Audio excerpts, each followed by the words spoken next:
Rowdy Varghese மர்ம நபர்களால் கொலை செய்யப்பட்டுள்ளார். வேற யார் மேல சந்தேகம்? பரிமளா ஃபேமிலி நாங்க பண்ணாத கொலைகளா? ஸோ இந்த படத்தோட ஒன்லைன் ஸ்டோரின்னு கேட்டிங்கன்னா, படத்தோட ஸ்டார்டிங்லேயே ஜெயராம், ஊர்வசி அவங்களுக்கு 2 பெண் பிள்ளைகள்னு சொல்லிட்டு சந்தோஷமான ஒரு வாழ்க்கையை வாழ்ந்துட்டு இருக்காரு. இந்த டைமில் படத்தோட வில்லன் நீங்கள் அப்படி கூட வச்சுக்கலாம். சாண்டி பார்த்தீங்கன்னா ஊர் ஃபுல்லாக போதை மருந்தை சேல்ஸ் பண்ணுறது மட்டும் இல்லாமல் நிறைய பொறுக்கித்தனம் பண்ணிட்டு இருக்காரு. இவர் ஜெயராமோட 2வது பொண்ணு பின்னாடி சுற்றுறது மட்டும் இல்லாமல் வீடேறியும் நிறைய கலாட்டா பண்ணிட்டு இருக்காரு.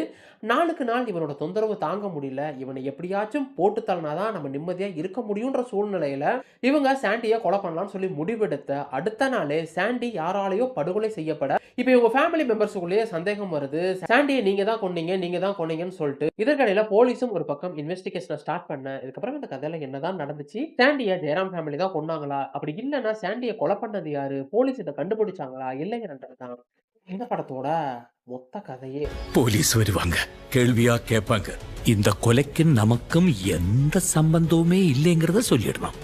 ஆனா நம்மள யாரோ ஒருத்தர் தான் கொலை பண்ணிருக்கோம். இந்த படம் பார்த்தீங்கன்னா பாண்டியராஜோட படம். பாண்டியராஜ் படங்கள்னாலே ஒரே விதமான பேட்டர்ன் தான் இருக்கும்.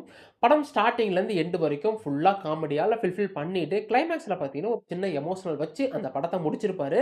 ஃபேமிலி ஆடியன்ஸும் சரி, சீசன் ஆடியன்ஸும் சரி உள்ளே வந்து பார்க்குற அளவுக்கு பார்த்தீங்கன்னா பாண்டியராஜ் படங்கள் மினிமம் கேரண்டியாகவே இருக்கும். அதற்கு தகுந்த மாதிரி இந்த படமும் பார்த்தீங்கன்னா படம் முழுக்க காமெடி, கிளைமேக்ஸில் ஒரு மிஸ்கினை வச்சு ஒரு எமோஷனல் சீக்வன்ஸ்னு சொல்லிட்டு படத்தை ஃபுல்ஃபில்லாகவே முடிச்சிருக்காரு. படத்துக்கு என்னதான் மிக்சடு ரிவ்யூ வந்தால் கூட படம் ஓவராலாக எனக்கு ரொம்பவே பிடிச்சிருந்துச்சி.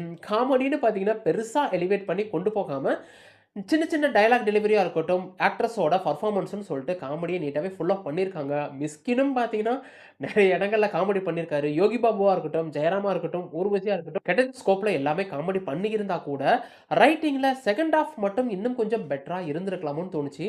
செகண்ட் ஹாஃபில் பார்த்தீங்கன்னா ஜெயராமோட அவங்க அக்கா இறந்துட்டாங்கன்னு சொல்லிட்டு ஒரு சீக்வன்ஸ் காட்டுவாங்க. அதுவே ஒரு 20-25 நிமிஷத்துக்கு டிராவல் ஆகிற மாதிரி இருக்கும். அது படத்தோட கதையோட்டத்துக்கு எந்த விதத்துலையும் சப்போர்ட் பண்ணலனா கூட காமெடியாக அதை எலிவேட் பண்ணி கொண்டு போயிருந்தா கூட பெருசாக இவங்க கதையிலேருந்து மாறிட்டாங்களோ அப்படின்ற ஒரு ஃபீல் தான் வந்துச்சு. அதற்கும் இந்த கதைக்கும் பெருசாக எங்கேயுமே சம்பந்தம் இல்லை. அதுக்கு பதிலாக இவங்க இன்வெஸ்டிகேஷன் அதுக்குண்டான பிளாக் காமெடின்னு வச்சிருந்தா படம் இன்னுமே கொஞ்சம் பெட்டராக இருந்திருக்கும்.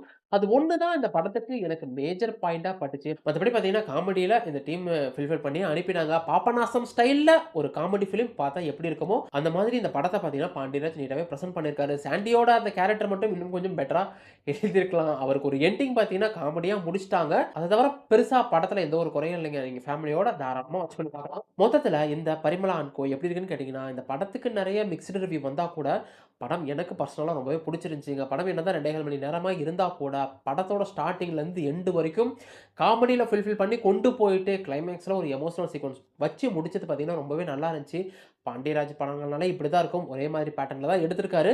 ஆனால் செகண்ட் ஹாஃபில் ஜெயராமோட அக்கா டெத்துன்னு சொல்லிட்டு ஒரு சீக்வன்ஸ் காட்டுவாங்க. அது மட்டும் கதையோட்டத்திலேருந்து கொஞ்சம் மாறி போயிடுச்சோ அப்படின்ற ஒரு ஃபீல் தான் வந்துச்சு. அதை துண்டாக தூக்கி போட்டிங்கன்னா கூட படம் பெருசாக எங்கேயுமே பாதிக்காது. அந்த ஒரு விஷயம் பார்த்தீங்கன்னா என்னதான் காமெடியை எலிவேட் பண்ணிட்டு போனால் கூட கோர் பாயிண்ட்டை தாண்டி எங்கேயோ போயிட்டாங்களோன்ற ஒரு ஃபீல் தான் வந்துச்சு.